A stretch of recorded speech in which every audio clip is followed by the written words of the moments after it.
lost into flames. Destroying pretenders, only ashes remain. Donc, bonjour Ok, ça roule. à tous. Nous, on est sur Metalops TV, metalopstv.com, partout dans le monde et bien sûr en France. Et j'ai le plaisir aujourd'hui et ce soir d'accueillir Dirk, le Ververen, le batteur de Megadeth et qui sort son nouvel album. Ça fait vraiment, c'est vraiment un grand plaisir de pouvoir échanger avec toi sur ce nouvel album. Juste une petite question, est-ce que tu peux te présenter?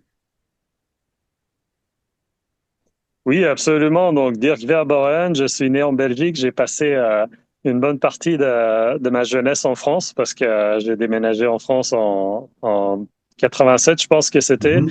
Après avoir obtenu mes bacs, j'ai déménagé à Nancy pour aller étudier la musique au CMCN, maintenant MAI. Je suis devenu professeur là-bas. J'ai commencé mon premier groupe Scout avec qui on a enregistré pas mal d'albums et Ouais, tourné. Ensuite, en 2005, j'ai rejoint le groupe suédois Soilwork. J'ai aussi déménagé autour de cette époque-là aux États-Unis où j'ai rencontré à l'époque ma future femme et maintenant ma femme depuis ça va faire 19 ans. Ah oui. Et, et en 2016, j'étais en tournée avec Soilwork et j'ai reçu un coup de fil comme quoi Dave Mustaine voulait me parler. Donc on s'est parlé quelques jours plus tard et depuis, je me suis retrouvé dans Megadeth. Ça va faire maintenant 10 ans. Donc C'est ça. voilà quoi, une carrière assez étonnante même pour moi. Ouais, non, mais c'est ça qui est assez incroyable, c'est que tu es avec Soilwork, donc à l'époque, où tu as, déjà enregistré pas mal d'albums, tu travailles, à l'époque, tu travailles avec beaucoup de groupes, hein, tu fais des sessions pour pas mal de groupes, etc. Et finalement, tu reçois un coup de fil de Dave Mustaine, ça t'a surpris sur Ouais. le moment Bah oui, oui, absolument, parce que c'est pas le genre de choses auxquelles on s'attend, quoi. Même si j'étais à l'époque, comme tu dis, déjà très actif et depuis dans la scène métal depuis longtemps, Dave Mustaine, c'est quand même une des plus grosses personnalités dans notre style de musique. Ouais. Donc de pouvoir parler avec lui au téléphone et voilà, c'était un moment très exceptionnel et assez magique. Et même encore maintenant, même si ça fait maintenant 10 ans que je suis avec le groupe, ça ça m'étonne encore, quoi. C'est encore magique à ce jour-ci. C'est ça qui est incroyable. Tu te souviens de la première fois où tu as répété avec lui, tu l'as rencontré? Est-ce qu'il t'a fait faire une audition? Est-ce qu'il y avait du challenge sur l'audition? Ça s'est passé comment tout ça? Ouais, je m'en rappelle très bien parce que donc ils avaient une tournée et leur batteur à l'époque n'était pas disponible et tout était déjà planifié. Donc quand je suis revenu de cette tournée avec Soilwork, pendant laquelle on s'est parlé, j'avais 10 jours pour apprendre le set et donc il n'y avait pas du tout d'audition parce que Ouais. ils avaient un concert qui était prévu, un gros festival à Columbus qui était suivi par une tournée quelques dates aux États-Unis et puis une tournée européenne. Et donc Ouais. c'était une répète et puis le jour d'après on jouait devant 40 000 personnes. Ah ouais, Et c'est ça, ouais, c'est- ouais. Donc c'était direct quoi. Donc mais bon, moi je savais que j'étais capable de faire ça parce que c'était pas la première fois que j'étais dans une telle situation. En plus du fait d'avoir évidemment grandi en écoutant la musique de Megadeth, donc pas mal de leurs morceaux m'étaient déjà assez familiers et pas trop difficiles à apprendre. Et voilà quoi. Après je pensais aussi pour ça qu'il m'a choisi parce qu'il a bien vu que en regardant un petit peu mes vidéos et ce que je ouais. faisais que pour moi c'était une tâche possible quoi. Ouais, c'est ça, parce qu'en fait, le challenge à la base, il est quand même énorme. De sa part aussi, de trouver le batteur qui convienne à Megadeth, c'est pas évident. On sait combien Megadeth est technique. Et, euh, et finalement, t'as enregistré donc beaucoup de tournées, t'as joué au Hellfest, etc. C'est ça, c'est incroyable. Finalement, t'as fait un bond énorme d'un seul coup. T'es passé, bon, même si Soilwork était quand même un groupe d'une certaine notoriété. On va dire Megadeth, là, tu étais un peu sur le toit du monde. T'as vécu que ça comment?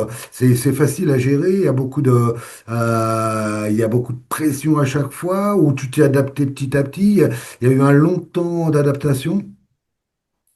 Oui, évidemment, il faut toujours un petit peu de temps pour comprendre comment tout fonctionne. Après, Dave et son équipe, ils ont tous été vraiment super avec moi et ils ont tout fait pour me faciliter la vie.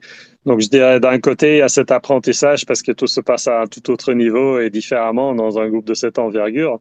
Mais en même temps, il y a aussi un petit peu moins de pression dans le sens où il y a beaucoup plus de personnes, il y a une beaucoup plus grosse équipe pour s'occuper de tout ce qui doit être fait, quoi.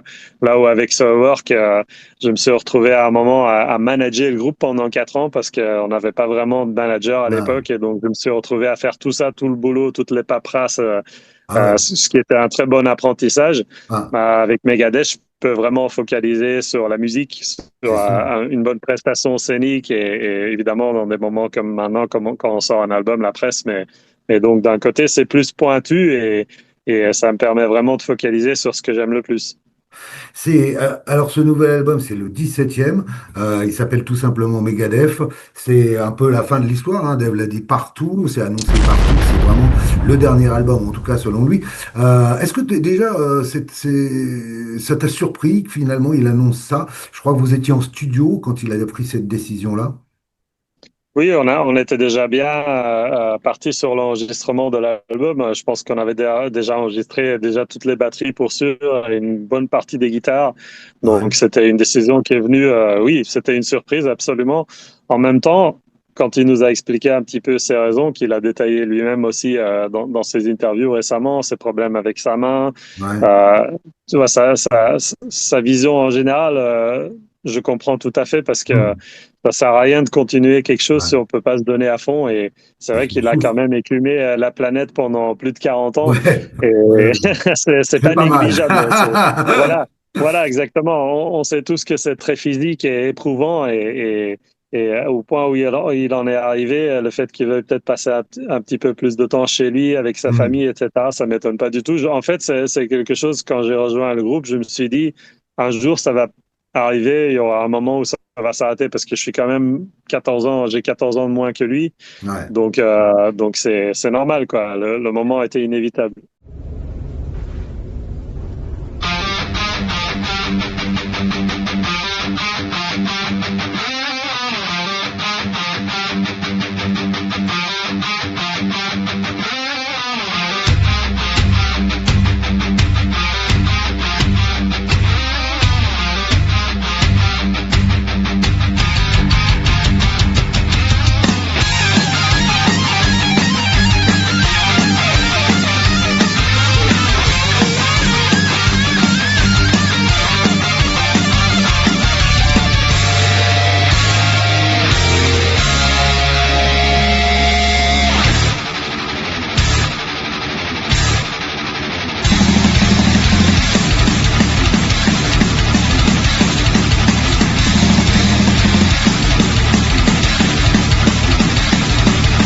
Today I may bleed, but tonight you will die. Smashed in your sleep in the blackest night.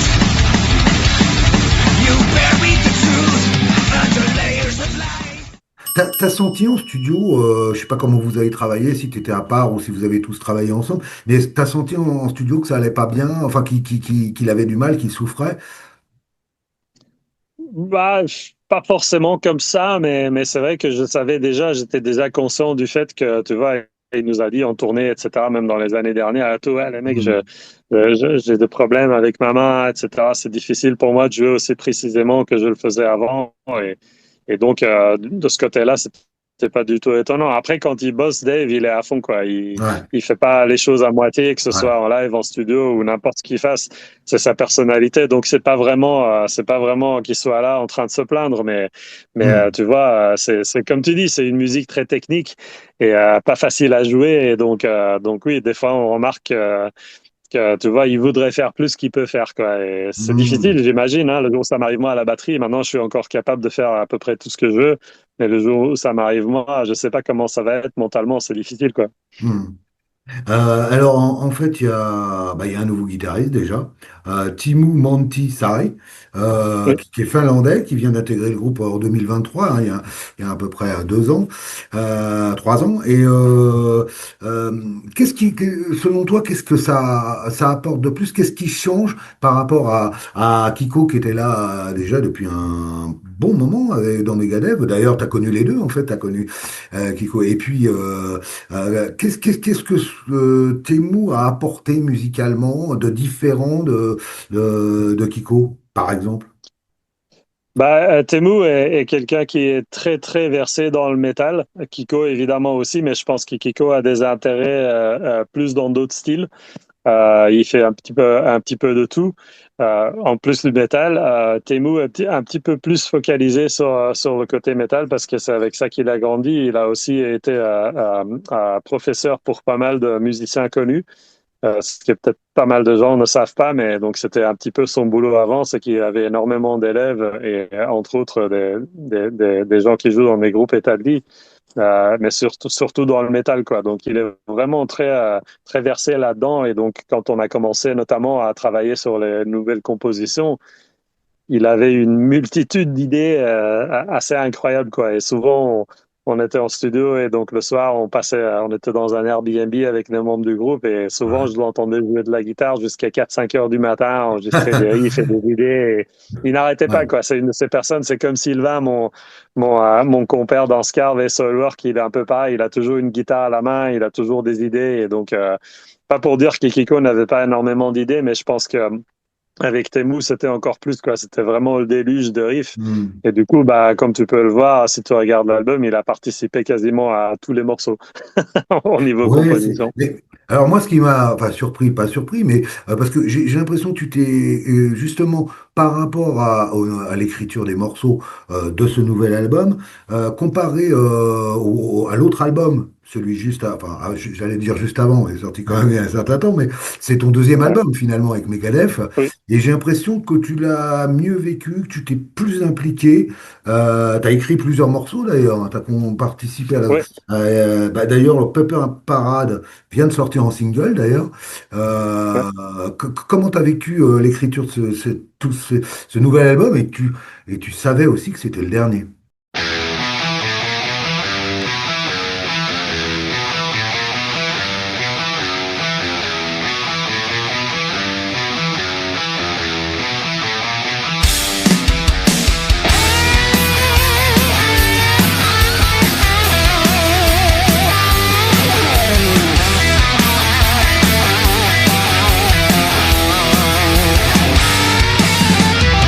I punch a clock, I play a role, but every day it's the same. The party's loud and the drinks are cold, but nothing dulls the pain. I bite my tongue and self-lie, pretend that I belong. Another shot, another high, make it a double, and make it strong. No voice, no choice, you must obey. When the blood runs cold. Oui, à l'époque, quand on bossait dessus, je savais pas ça encore, mais disons que j'ai tout simplement pris plus confiance en moi parce que la première fois en studio avec Megadeth, donc c'était en 2019-2020 qu'on a fait The Six, The Dying and the Dead, même s'il est sorti un an ou un an et demi plus tard à cause de la pandémie, mais c'était ma première fois, donc c'était vraiment un Ouais. apprentissage, quoi. Comment est-ce que ça fonctionne? Donc j'étais peut-être un petit peu plus timide. Cette fois-ci, je savais exactement comment les choses allaient se passer. De plus, on n'avait pas une pandémie ni Dave qui traversait son traitement du cancer, ce qui était le cas pour l'album précédent. Donc, c'était beaucoup Ouais. plus relax. Et j'ai vraiment pu m'investir à fond et apporter un max d'idées. J'ai aussi tapé pas mal le bœuf avec Temu, ce qui a formé la base d'un certain nombre de morceaux, dont Puppet Parade. Ça s'est né juste lui et moi à la batterie, lui à la guitare. J'ai commencé à un rythme et il commençait à jouer dessus. Et on a enregistré une tonne d'idées comme ça, donc des approches un peu nouvelles, quoi, qu'on n'avait Ouais. pas forcément des masses pour l'album d'avant. Donc ouais, après c'est le bénéfice du temps passé dans le groupe et de comprendre comment Dave fonctionne et comment il aime bien approcher les choses et puis de se plier à ça, quoi, ou plutôt de suivre un peu cette route que lui il aime bien. C'est justement, oui, ça fait 10 ans que tu le connais à peu près, Dave, que vous travaillez ensemble. Est-ce que c'est facile de travailler avec lui en studio, d'écrire avec lui? Comme tu me dis là, vous avez participé, il y avait juste ta batterie et sa guitare et ses riffs de guitare. Comment on travaille avec lui? Est-ce que c'est facile? Est-ce que c'est plus ou c'est plus compliqué? C'est plus challengé? Ça dépend des jours et des situations. Je dirais pas que c'est l'un ni l'autre. Je dirais que c'est évidemment Dave, il a une réputation d'être une personne vachement difficile, mais à mon expérience, c'est pas du tout le cas continuellement, quoi. Mhm. Est-ce qu'il y a des moments où c'est difficile? Oui, mais je peux dire ça pour chacun des groupes dans lesquels j'ai été, tu vois, ou Ouais, même les projets auxquels j'ai participé. ouais, C'est pas facile d'avoir le poids que Dave a sur ses épaules à tous les niveaux parce que au final, tout s'arrête avec lui. Donc, s'il y a un problème, ça va être la faute à Dave. Comme il nous disait un jour, ce sera pas votre faute à vous, ce sera la ouais, mienne parce que c'est ouais, Dave, tu vois. Donc, il est très ouais. conscient de l'aura qu'il a et de la réputation qu'il a.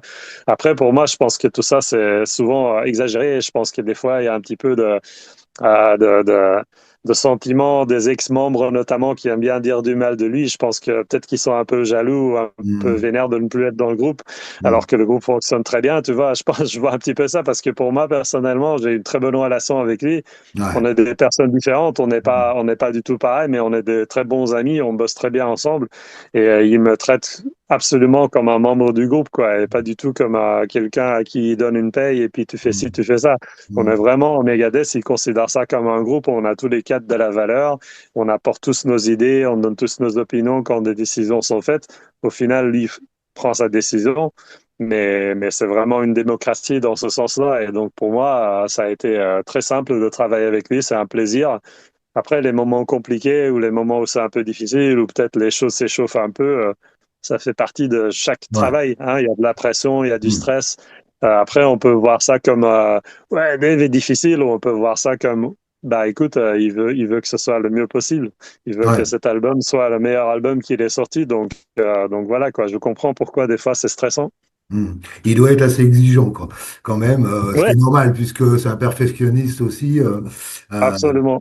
et voilà, il faut s'adapter à à ses désirs, enfin, en tout cas, à sa volonté de réussir au mieux possible, quoi, je dirais. Oui, écoute, la raison pour laquelle il est là où il en est, c'est justement parce Ouais. qu'il est très exigeant et parce qu'il n'accepte pas les choses faites à moitié ou ni les trois quarts. Tu vois, pour lui, il faut vraiment que tout soit au top. Mhm.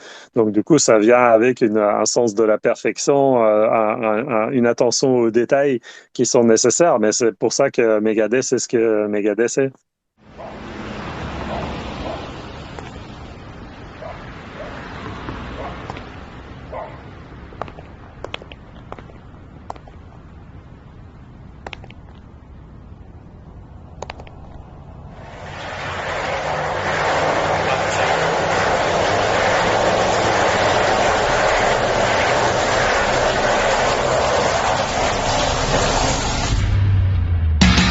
I don't care if I'm out of line.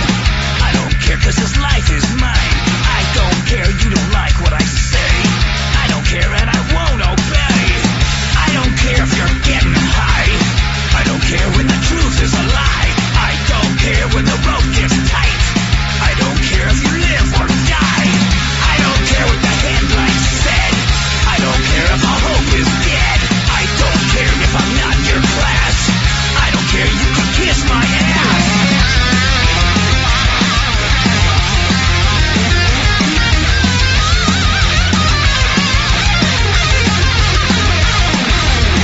Was a hater when I played for Megadeth. Ouais. Est-ce qu'il y a un morceau dans cet album dont tu es particulièrement fier, euh, Ben, je de suis ton fier de tous jeu les ou de... morceaux et voilà, c'est difficile d'en choisir un, mais je dirais que pour moi, Made to Kill, c'est un morceau que j'ai largement écrit à la guitare. Je pense que j'ai écrit à peu près 60% des riffs de guitare et c'est aussi un morceau qui est parti justement d'une démo que j'ai soumis. Après, Temu et Dave ont chacun apporté leurs idées, leurs riffs, etc. et ça a complété le morceau.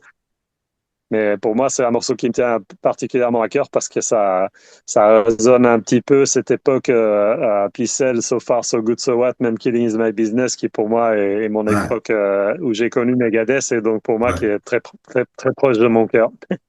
Ouais, bah, un peu comme moi d'ailleurs, on a tous débuté avec ces deux albums mythiques, tu sais, enfin je parle pour les, j'allais dire Ouais, les vétérans, mais pas tout à fait, mais quand même. ouais. Oui, justement, ouais, voilà, il y a ces titres dont tu viens de parler. Est-ce qu'il y a eu des titres qui ont été compliqués au niveau du jeu de batterie? Tu parlais que tu écris aussi de la guitare, puisque tu joues de la guitare. Donc tu sais ce que tu pourras faire après si jamais on va te retrouver guitariste dans un groupe. Mais Ouais.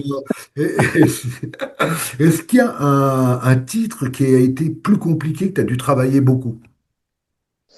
Ah, je au dirais niveau de qu'en la batterie. général, c'est les titres avec les jeux de batterie plus techniques apparents, comme justement Made to Kill ou Tipping Point, évidemment, ils sont un peu plus rapides et un peu plus complexes à jouer.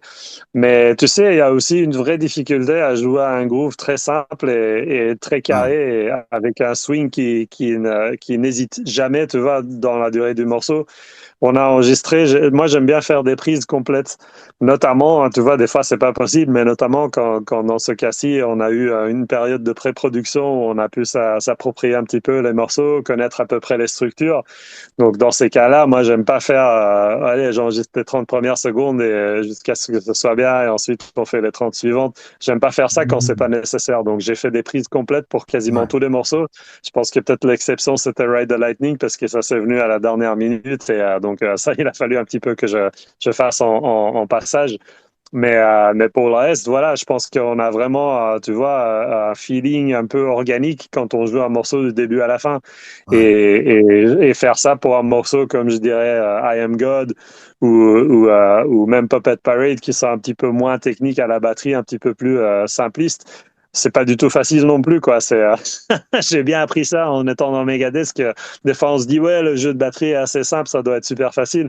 Bah non, parce que quand c'est un jeu de batterie très nu, eh ben, chaque petite nuance va vraiment être importante, et la moindre vacillation va te sauter à l'oreille. Donc, je dirais que chaque morceau a ses difficultés.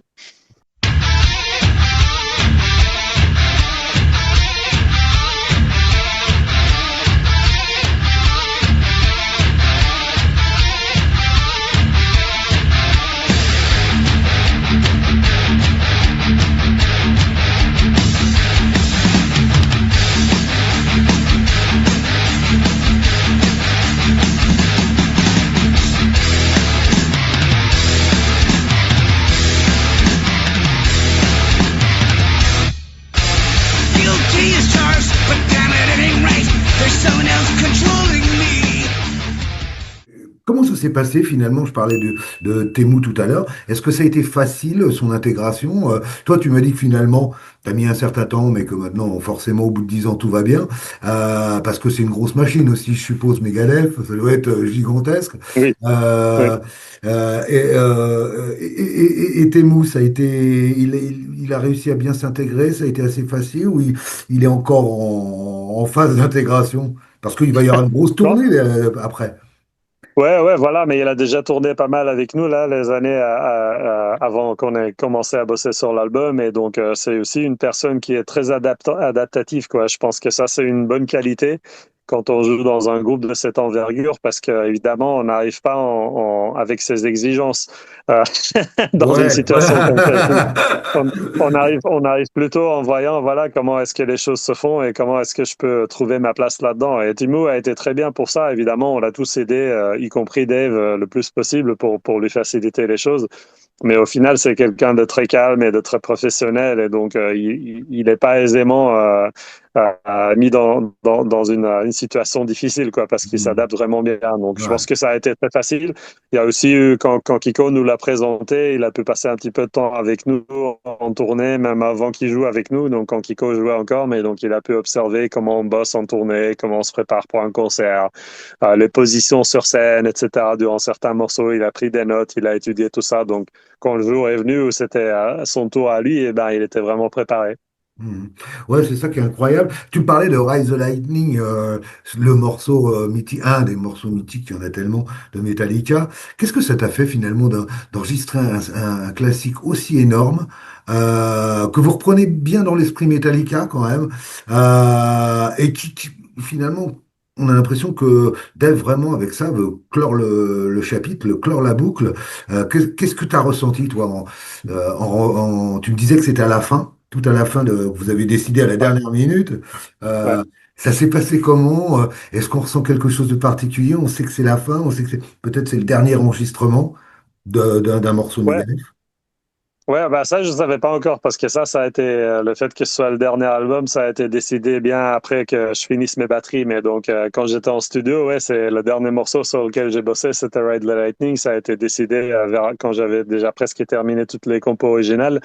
Et donc, ouais, c'est un grand plaisir parce qu'évidemment, hein, on a tous grandi avec ça. C'est des morceaux, comme tu dis, c'est des morceaux qui sont dans le panthéon du métal et des classiques. Et donc, de pouvoir interpréter ça un petit peu à ma sauce tout en respectant au maximum les parties de l'art, ça fait vraiment plaisir. Et aussi d'entendre le morceau avec une production Mhm. moderne, tu vois, de nos jours, ça me fait toujours plaisir parce qu'évidemment, l'original sera toujours le meilleur et ça, y a pas de question, quoi. C'est le son qu'on connaît, c'est avec ça qu'on a grandi, mais en même temps, ce qui est cool avec les productions modernes, c'est d'entendre vraiment tous les détails clairement et puis d'avoir la voix de Dave sur ce morceau, ça, c'est vraiment magique pour moi parce que il a Ouais. une voix tellement différente et tellement reconnaissable, tellement différente de celle de James que ça donne au morceau une toute différente allure et ça, c'est vraiment cool pour moi. Et c'est le morceau qu'il a composé, c'est un morceau qu'il a composé, Oui, et que tout à fait. maintenant, on sait enfin toute l'histoire, etc. Ça a mis du temps à sortir, mais Ouais. finalement, c'est vrai, mais finalement, tout le monde s'est mis d'accord, et voilà, un morceau mythique qu'il a composé. Comment l'album se termine avec The Last Note. Ça veut tout dire, hein, The Last Note. Ouais. C'est vraiment, il n'y a pas plus clair que ça. Est-ce que c'est un morceau que vous avez enregistré au début ou à la fin? Comment ça s'est passé l'enregistrement de ce morceau? Non, il faisait juste partie des autres morceaux. Il y avait pas de parce que souvent la façon dont on bosse, c'est que on focalise vraiment sur les instruments, quoi. Donc la voix et le texte, c'est un petit peu ce qui vient en général en dernier. Mhm. Souvent, pour The Six, The Dying and the Dead, et aussi pour cet album, il y a peut-être une ou deux idées qui flottent où Dave a déjà une idée de texte et de concept, mais le reste, c'est assez ouvert. Il se laisse inspirer justement par les morceaux tels qu'ils se forment, tels qu'ils sont enregistrés pour décider ce qu'il va chanter, où il va chanter, etc. Avec le producteur Chris Rakestraw qui est toujours présent avec ça et qui l'aide beaucoup avec ça. Et donc, The Last Note, eh ben, nous, on a découvert un peu ça après le fait, quoi. Quand il nous a enregistré, quand il nous a dit, voilà, je termine mes chants, là, je vous envoie les versions pour que vous puissiez écouter un peu ce qu'on a fait. Dites-moi ce que vous en pensez. Je pense que tous, chaque membre du groupe, on a eu la larme à l'œil, quoi, en écoutant le texte, en écoutant ce qu'il Ouais. chante, cette émotion.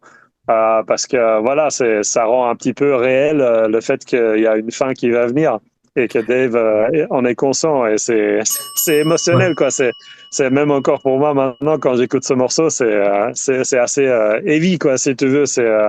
Et je trouve ça vraiment bien qu'il puisse justement être aussi personnel et un peu ouvrir le cœur comme ça au monde et à ses fans pour leur dire voilà, c'est ce qu'il avait déjà fait un peu avec À tout le monde, je pense, Ouais. le morceau Ouais. qu'on connaît tous.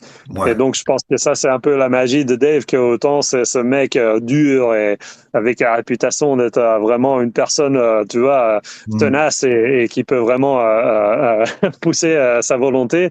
En même temps, il peut vraiment être personnel et ouvert, et ça, c'est vraiment cool pour moi.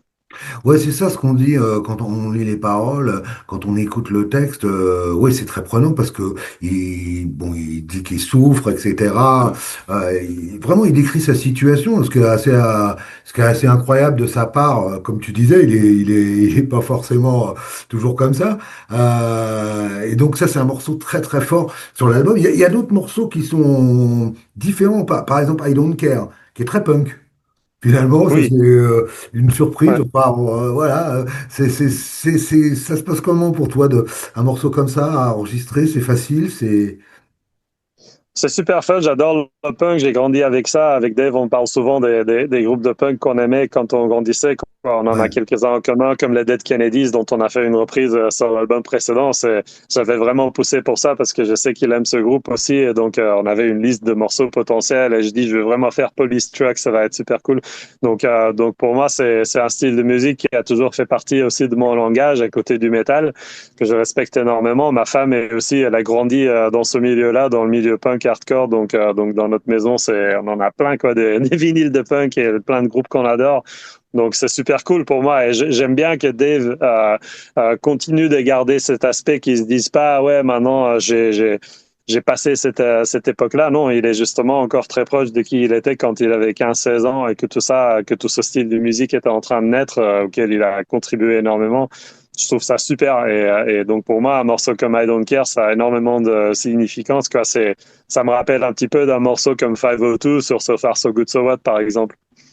C'est ça, le truc, c'est que moi, en écoutant l'album, j'ai l'impression qu'il y a, je sais pas si c'est volontaire, hein, mais un peu un retour aux sources, entre guillemets, aux premiers albums des années 80, milieu des années 80, début des années 90, Final Extinction. C'est- comment c'est né ça? C'était volontaire ou c'est venu naturellement? Dans un sens, c'était volontaire. Alors, Dave a eu cette idée avant qu'on commence à bosser sur les morceaux et à soumettre nos idées. Il a dit, on va écouter tout le catalogue de Megadeth ensemble, le groupe, donc les 4 membres du groupe. Donc, on a fait on était tous chacun là où on habite, dans des villes différentes et des pays différents. Et donc, on a fait des séances Zoom où on écoutait, par exemple, 10, 12 morceaux. Et on prenait des notes, donc chacun disait, voilà, ouais, tel morceau, ouais, Ah, le refrain est vraiment cool, mhm. ou tel passage, ou tel morceau, ouais, il est cool, mais bon, c'est pas mon préféré, etc. On était vraiment très ouverts chacun. Donc, on a fait ça avec tout le catalogue. Je crois que c'est 205 ou 206 morceaux, je sais plus. On a passé quelques semaines à faire Pas ça. mal. Et du, voilà. Et du coup, au final, il en est ressorti qu'on était tous d'accord que notre période préférée de Megadeth, c'était les débuts jusqu'au milieu des années 90, quoi. Pas pour dire du mal de ce qui a été fait après, parce qu'il y a aussi plein de bonnes choses là, mais pour Oui, nous, c'était vraiment, et même pour Dave, il a dit, c'est vraiment l'essence de Megadeth, c'était là. mhm. Donc, du coup, ça a un petit peu dirigé notre composition ensuite, quand on a commencé à vraiment bosser sur les idées et à soumettre nos idées. On a tous un peu pensé dans cet état d'esprit-là. À propos de Scarve, quel souvenir tu gardes de cette époque? C'était les débuts, vraiment tes débuts en France. Quel souvenir t'en gardes? Ah, c'est magique, quoi. Je pense qu'on a réussi à faire plus de choses que ce qu'on attendait à l'époque parce que c'était vraiment difficile. Il n'y avait pas encore Gojira qui était énorme. La scène métal en France existait et moi je la trouvais super, mais c'était vraiment difficile de se faire accepter à l'étranger. Ouais. Donc avec Scarve, on a vraiment mis les bouchées doubles pour faire des albums de qualité internationale. C'est pour ça qu'on a été se faire produire avec Daniel Dashstrand en Suède. On a été enregistré là-bas. Et au final, vers les dernières années, on a commencé à faire les gros festivals, à vraiment atteindre des objectifs qu'on s'était fixés. Et ça a été vraiment un grand plaisir, quoi. Les membres de Scarve, la plupart, c'est toujours parmi mes bons potes. On est tous en contact. Voilà. Et donc pour moi, c'est une période d'or. Est-ce qu'on reviendra un jour, on nous demande souvent ça, je sais pas, ça, c'est possible, mais en tout cas, les albums sont là et on veut faire des rééditions vinyles, donc c'est quelque chose sur quoi on est en train de bosser. Bah, en tout cas, Dirk, merci beaucoup d'être avec nous, d'avoir été avec nous sur Metal Ops TV. Et on te dit simplement keep the faith et à très bientôt alors. Merci beaucoup à toi, Dirk. Bye. Merci à toi, Pascal, et merci à tous ceux qui ont écouté. Ciao. Merci. Bye bye.